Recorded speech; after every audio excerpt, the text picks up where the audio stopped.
sit now.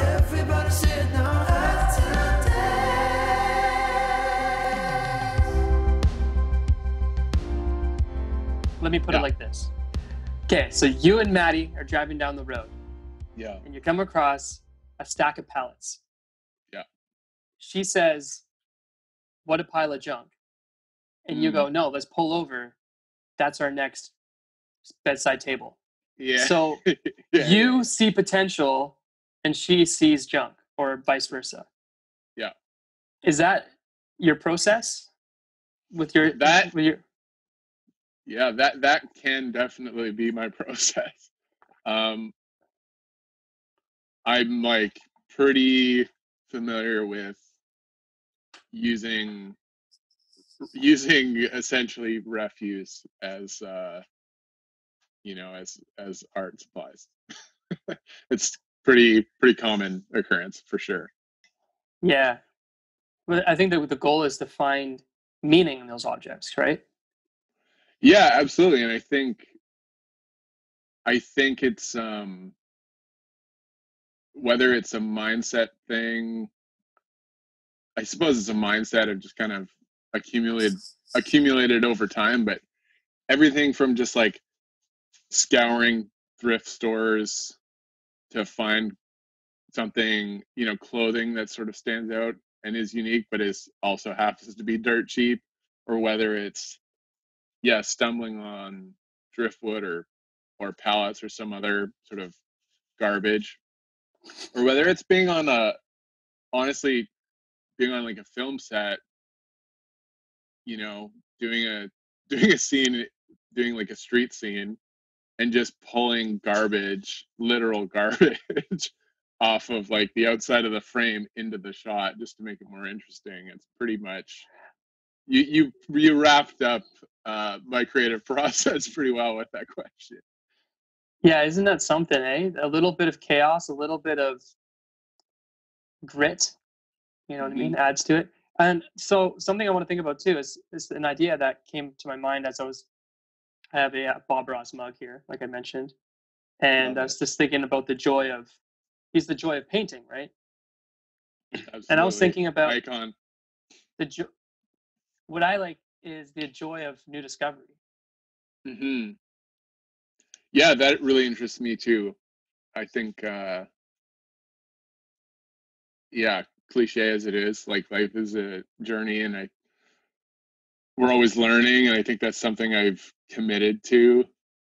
Is just always learning. That's something we've committed to in our marriage as well. It's like, let's just always be learners.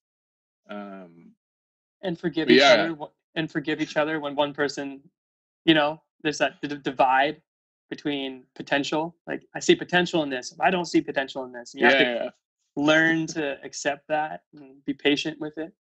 So that's really exciting. Wow. Continue. Go ahead. Yeah, no, like I feel like we're just triggering all kinds of inspiration right now, but that friction you're even mentioning, like relationally, like sharpens us, and I think you come up with better ideas if you're willing to be flexible, if you're willing to be like sort of talked into seeing that potential you mentioned. That's like a big part of our marriage, is whether it's creatively or like with taking on a new project or a new business or whatever, or even just like in the midst of an argument. It's like trying to find sometimes value out of chaos, or what seems to be chaos, but a lot of times that's just the process, right? Yeah. Functionality versus dysfunctional. Or sure. Dysfunctionality. That's even a word. That's so interesting. You brought up the idea that the creative process is a journey, because does this make sense to you, that meaning is a path to a destination? Yeah, that's an interesting idea. I think it does make sense. I think finding something meaningful, or even just pulling meaning out of what might otherwise be like a sort of seemingly redundant, monotonous task. You can pull meaning out of ditch digging, for example. I think you start to add purpose to it, and you can just by changing your mindset about it and what you're willing to sort of take from it or learn from it or grow from it. Um, what was the second part of that? See, this is the problem, is because meaning is so ambiguous, right? If I asked you what's meaningful to you, but if I frame this as, imagine yourself as a container, Ross, and that you need to be filled with inspiration. And in order for that inspiration to be filled in you, you have to find the source of that inspiration. And that source, it fills you up, or there's times in life you feel empty and you don't feel inspired. Sure. I think that's a helpful way to think about a lot of things. Yeah, absolutely. Our bodies are these containers for inspiration and meaning and all these different ideas. Yeah. Yeah, I like that. And I think there's a lot of truth to that. The trick is like finding, because I think it changes over the course of just time and life, like what inspires you, and almost like adapting. I think that's why I take on so many like new things all the time, and I'm constantly trying to learn, take on a new medium just to see if I can figure out how it works. Sometimes, or all the time really, that's a way to like stay inspired. It's not necessarily, oh, I want to master a new thing. It's that I just want to like re-inspire the thing that might have become boring. So I take on something seemingly opposite or different just to re-energize that inspiration, just to fill the container. And it may not even come out in the new thing that I'm doing. It may come out, in a different aspect of my creative journey or expression. But it's like life in a way is kind of finding, like, we're not a car that can only use one type of gas. In fact, if we did, it's like the car stops driving. It's like almost having, at least for me, I'm constantly trying to find new means of travel, because certain ideas, like you mentioned, a car has a limited resource. You know what I mean? And it's well, it can only do one resource. You can run out of gas. Yeah. If we chose life as sailing with our creative journey, then we have an infinite source. But you're not so, like, you know what I mean? Like, there's an image schema attached to all these different means of the vessel of your inspiration, the vehicle of your inspiration. So my question is totally like, my life is focused on finding new means of which, and ways to embody meaning. So I wonder what it could be in this conversation about meaning as a path to a destination, and what path are you willing to choose when you live in a time where things seem hopeless or helpless, let's say. Yeah, particularly right now, where the wind isn't in your favor. Yeah, that pivot, that's interesting.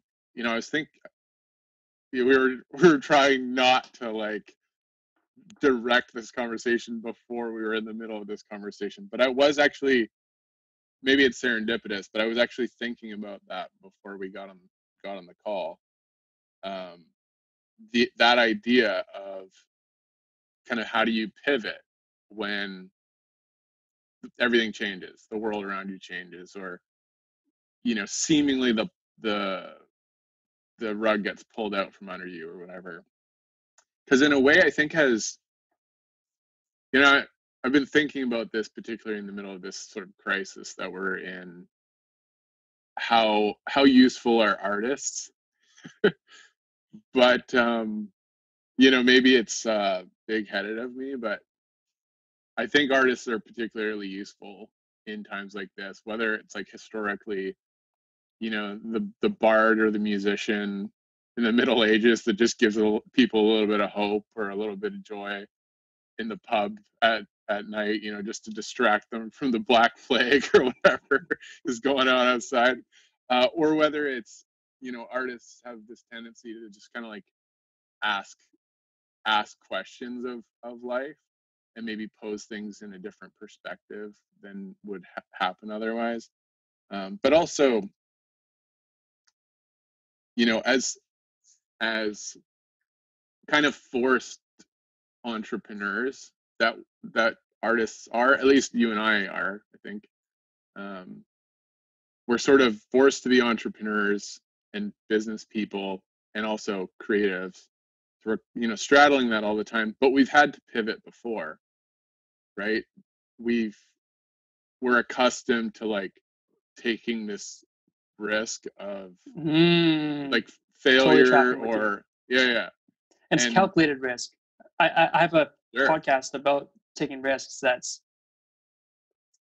so mind-blowing when someone mentioned that to me, that every risk is a calculated risk, and is there a benefit associated with that risk? Yeah, sure. Is benefit anywhere near outcome? You know what I mean? Yeah.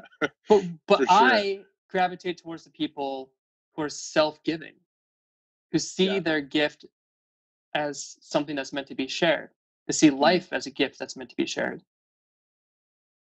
I think that's wrapped up in being like artists, is if we don't share it, we're not going to survive, really, because we don't have a product. It's like our meaning is wrapped up in our product, which is kind of ourselves, Yeah, and it's so stale to think about ourselves as products, eh? But for sure.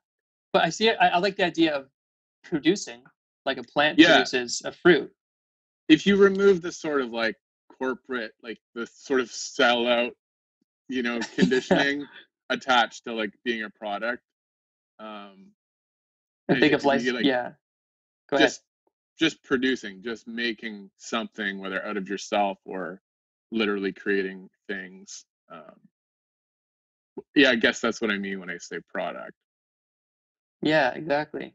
But the thing is also, go ahead. Yeah. I was just, I think we ended up talking over each other because we're both like, we're excited. Stimulated. Yeah. Yeah, totally. Exactly.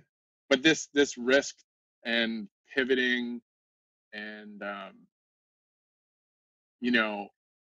there's a lot of people that right now, and I don't want to like date the podcast too much, but right now there's a lot of people in situations that they're not used to, especially, maybe if you work you're used to working 9 to 5, you're used to having a boss, like kind of dictate your time or sort of tell you what to do, and all of a sudden you don't have that, and then you're like, how do I live?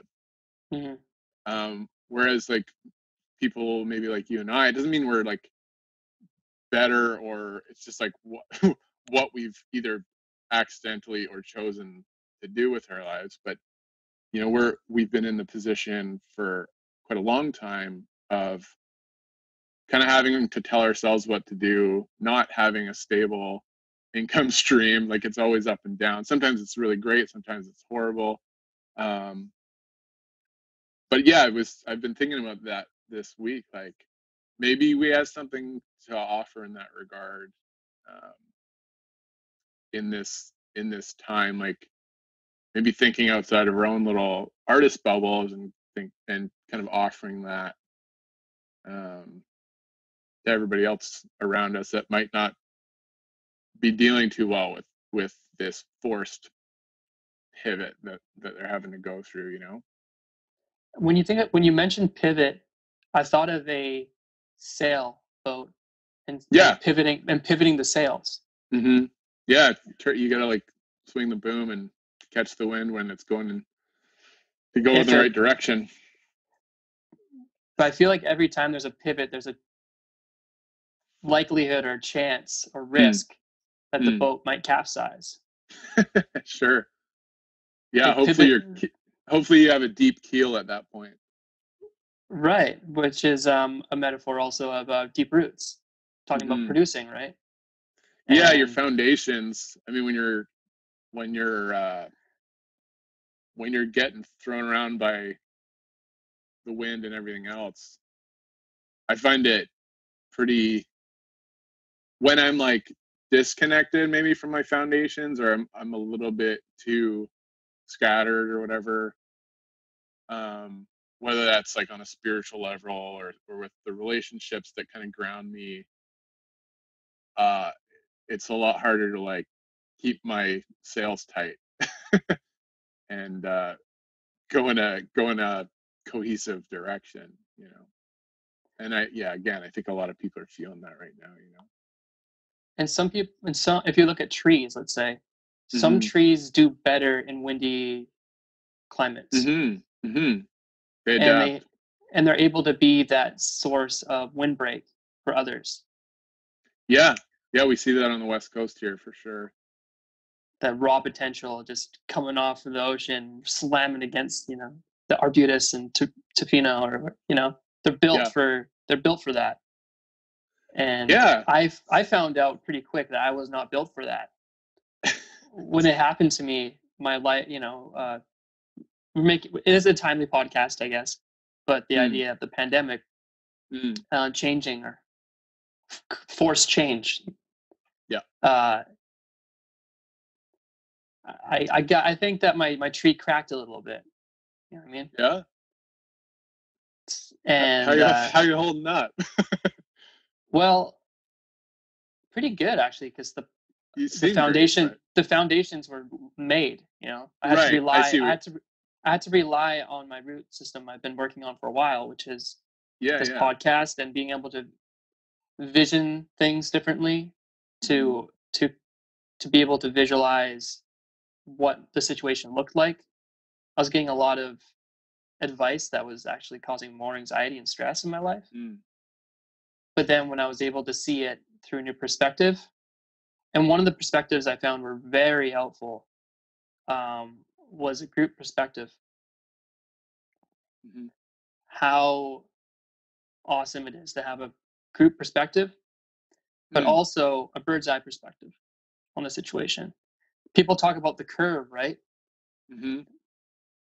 And I find that kind of hard to envision a curve, because a curve's on a graph, right? And it seems pretty stale to me, just as Very much mathematical. Yeah. And I imagine climbing to a top of a tree to watch the sunset, to be ahead of the curve, and to see the sunset setting and having a new vantage point. That's really beautiful. It's also very relatable, the going up perspective. Orientation, yes. I've been taking this time to fly my drone a bit more and get a little bit more comfortable with like aerial photography, cinematography. And it's been really like almost healing in a weird way. And maybe healing's not the right word, but maybe I'll find the right word as I sort of explain myself. But similar to going up to the top of the tree versus like kind of looking at this stale graph thing. When you like put that drone up in the air and it's like 100 meters, 150 meters up. And I know you're just looking at a phone, or once you get the footage out, you can see it on a bigger screen. But that elevated perspective where you're like above the trees, it's so sort of like, it's such a relief for me, because like I know that I'm kind of like making this perspective happen. Like I'm connected to that visual. Like I was flying it last night, and just like watching the sunset through the camera.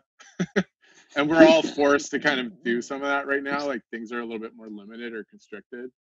But that elevated perspective and kind of seeing the forest for the trees, like just getting a sense of like, no, everything's still working. Like the world is alive. Like nature's still producing and reproducing itself. Like the eagles are flying around, the fish are doing their thing. Like we're okay, and and that it has all it's all about perspective.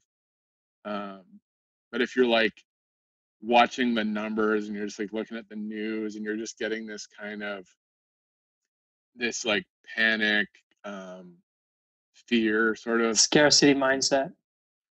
Yeah, but that's not all that's going on, and even what that is, like it's hard for our brains to make sense of it.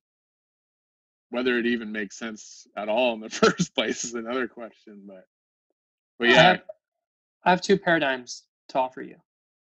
please. One is a scarcity mindset Mm-hmm. where there's not enough. Mm-hmm. And I'm going to see and take whatever I can and hoard and all these different ideas. Yeah. Even when it comes to creativity, right? Creativity. Mm-hmm. This is my gift. This is my thing. It's a scarcity mindset, you know? What that is, put a pause on that. Now move Okay. over to abundant mindset. Yeah. The idea that life's a gift that's meant to be shared. That idea that the abundant mindset frees you from the scarcity mindset. How to live in a world of abundance when you live in a world of limitation. Yeah. Yeah. How do you keep that? Because the reality is, okay, here's the thing.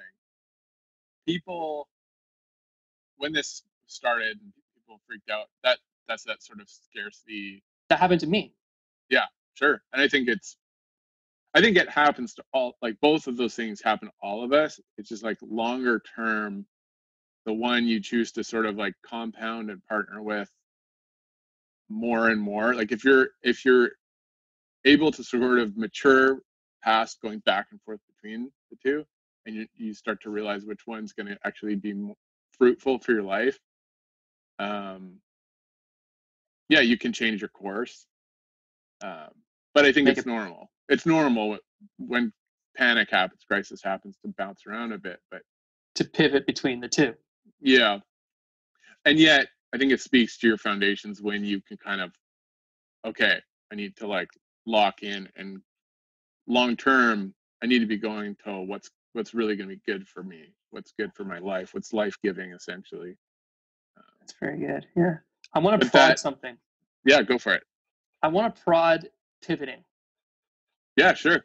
Seems like, because in pivoting, there is a dualistic or a on-off, 1 and 0 binary model there that could be limiting. Yeah, could be. Where I feel that could almost lead you into, if you weren't having this conversation about creativity, which is, able to free you from that. But if you're going to look at pivoting as what job to take, let's say, you know what I mean? Or let's say even like evil and good out there in the world, the evil choice, the choice. Yeah. Pivoting. What is interesting is I would like to ask you that question, is just how to free yourself from even that. How can we look at the idea making choices is essentially what we're doing with pivoting model idea. But how do we make choices that free up the possibility of sharing our gift, or spreading joy,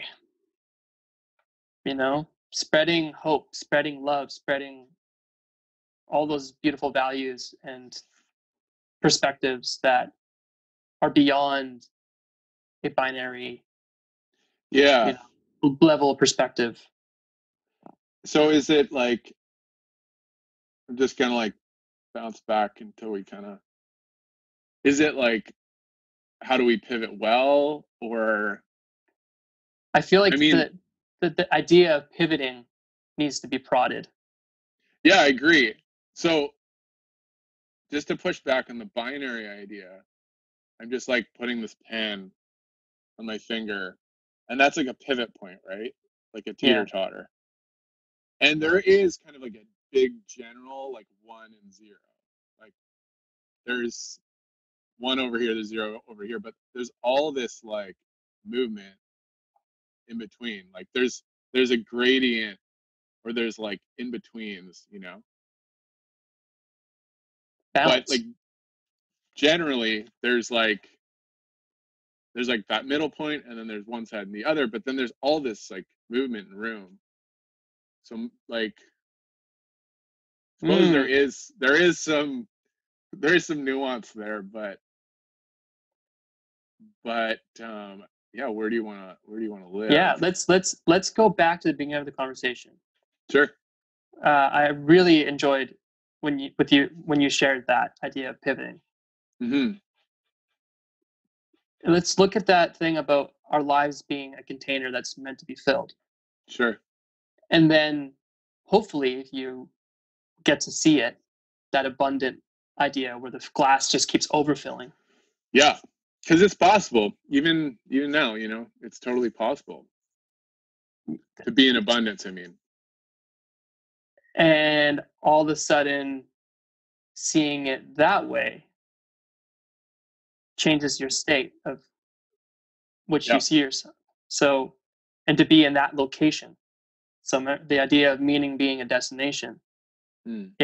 isn't the glass being overfilled? Isn't the glass our bodies? Sorry, it's probably a better way to frame it as our bodies because it becomes more meaningful to be filled with inspiration Mm. to the point of overabundance.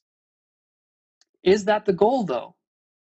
What if you know what I mean? Like, because to live for that and to strive for that, Mm. the world is full of infinite possibilities. Yeah. You know what I mean? And it's hard to be sure of success and purpose. Yeah. I don't want to live in a world where, back to like the pivot, like the fulcrum point, I don't want to just be on like one side of that all the time. I almost don't even want to exist totally in abundance, like without contrasts and almost conflict. Like, there even creativity? Like, without a problem, you don't, like, there's joy in the solution for sure, but if you don't have the problem to solve, there's no process or joy to be had. So um What I about, mean, yeah, i'm not I'm not a proponent. I don't want to be a proponent of the problem. I'm definitely, I even just like, I guess as an artist, I'm like, that's essentially a problem solver in my mind. It's like kind of how I look at it. um I I lean towards solutions. Like, I lean toward, and maybe that's abundance, but at the same time, the world would be like, or maybe I should just speak to my world, would be very boring if there wasn't um issues, like, there is a lot of joy in even the process of pivoting, like, oh, okay, so like this problem's happening, how do we find a creative solution to like either get around it or over it? And in that process, beauty happens that probably wouldn't happen if there wasn't like the confrontation.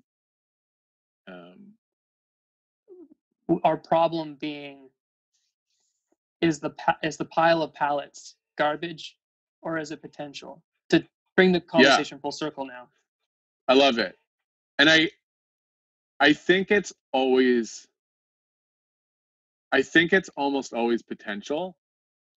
And it's so I love the palette thing. Like, maybe we can dig into that. And I think it's a perfect full circle, because that is a conversation, especially. And again, this refers to our like global situation right now. When you have like more means, it seems like people's this is my speaking for myself. It seems like there's this tendency to like overlook the garbage art supply, like the pallet laying on the side of the road, or we go for runs every couple of days on the beach right now, and I run past driftwood and I see potential constantly. But when you have more means, you're like, I got some nice lumber in the shop. It's already cut up. It's already planed. Save myself a bunch of work. or you have the full bank account, or you have the full, your pantry's full of groceries or whatever, you maybe stop seeing potential in, like, you walk past some wild fruit in the forest. Oh, I should pick that. But when you've got it in your fridge already, you're not even like looking at it. You're like, oh, that's work or whatever. But when you're desperate, or maybe not even desperate, when you have eyes to see, potential in unexpected places, you might stop and pick the wild fruit, and it might even be better for you than the stuff you got at the grocery store. And the pallet pile or the driftwood might give you a better aesthetic than the stuff you can just grab from Home Depot or wherever. So the focus yeah. of my of this podcast, I like to gravitate towards is new beginnings. So that when you go through that full circle moment, you arrive in a place of new understanding. And the new understanding that I'd love to share with you and with people listening is, once again, life's a gift that's meant to be shared. When you find joy, share joy, spread joy, plant that seed in somebody. You know what I mean? Like when you see that driftwood, when you see those means, all those means, have that lens of perspective that you're from your drone looking down at the situation. Yeah. That 10 years from now, you can look back on this moment and go, I can't believe this beautiful gift of life that's been given to me. Idea. I think as you're saying that, I'm just remembering something from earlier in the conversation. And we'll land the plane. Sure, for sure. I get myself into a lot of different mediums. Like mostly what earns me money is like photography and filmmaking related. But I deviate into, I don't know if it's deviate, but I'll go into other aspects of storytelling, like a bit of writing, or I'll make physical objects like we've talked about, like my paddle. I've been obsessed with making canoe paddles out of scrap lumber. That's one of them. This is a piece of work behind me I just needed a little bit of set dressing for this blank wall behind me, so I threw that in there. But point being, I mess around with a lot of different mediums, and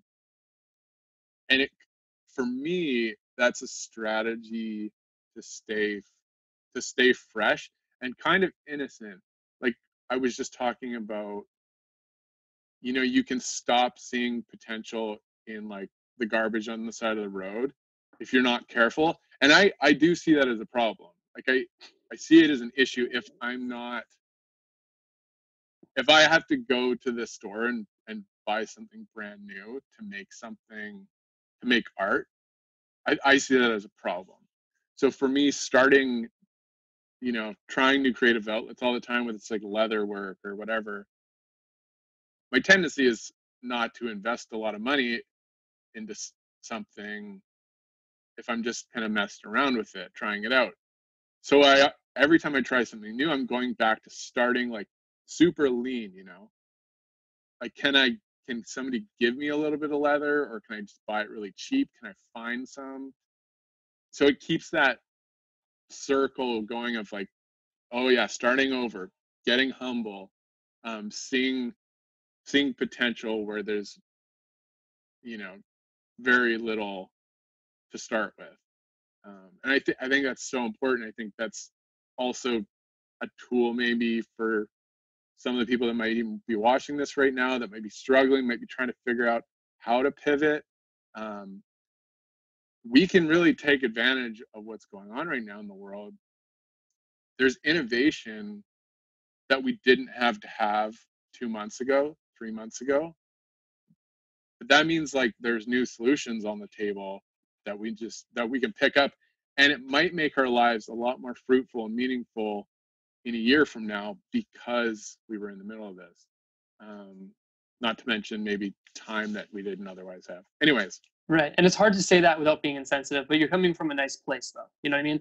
Like the I'm idea coming of, from a place where I'm going through it too. Yeah, exactly. Yeah, like there's no mean to be like.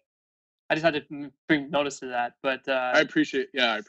The means of which we see things, and there was a really cool way to button this up, and I think that it really comes down to be meaningful. Define means, infinite means, or and that can guide you along the path of inspiration or guide you along the path of your journey, but also spread meaning, share meaning with others along the way. And absolutely, this whole idea of meaning is gonna spin my head out once this conversation is over. But I want to find a way to earth the des, earth the des. Bring the drums back down to the ground. Yeah, this has been a very meaningful conversation, Ross. Thank you, dude. I feel inspired. I'm gonna go make something right after this. Sounds awesome. And to everyone listening, thank you, and until next time. Thanks, guys.